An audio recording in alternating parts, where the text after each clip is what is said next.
ਤੁਹਾਡਾ ਜ਼ਾਤੀ ਸਾਈਕਲ ਹੋਗੇ ਨਾ, ਤੁਸੀਂ ਤੇ ਟਾਕੀਆਂ ਮਾਰੋਗੇ, ਸਾਫ਼ ਕਰੋਗੇ ਤੇ ਕਿਸੇ ਦੀ ਮੋਟਰਸਾਈਕਲ ਲੈ ਜਾਓ, ਤੇ ਜੇ ਨਾ ਤੁਸੀਂ ਕਬਾੜ ਕਰਕੇ ਵਾਪਸ ਕੀਤੀ ਦੇਖਿਓ ਫਿਰ ਤੁਸੀਂ।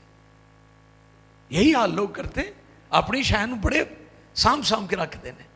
तो यही काम स्ट्रगल में भी है। अगर आप स्ट्रगल करके सामने आए हैं तो आप बहुत मोहतात होंगे और फिर आप खुश भी होंगे, क्योंकि आपने मेहनत के साथ रुपया पैसा कमाया है। धोखाधड़ी नहीं की। वक्त सबको बराबर मिलता है। कई दफा हम दूसरों को देखकर जलते हैं, लेकिन उनकी तरह मेहनत नहीं करना चाहते।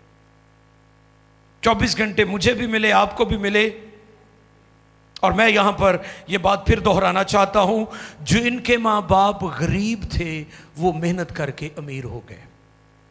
जिनके मां बाप वो मेहनत करके, और जिन्हां दे मां प्यो अमीर सी उन्हां दे बच्चियां ने मेहनत नहीं की और वो मेहनत ना करके गरीब हो गए।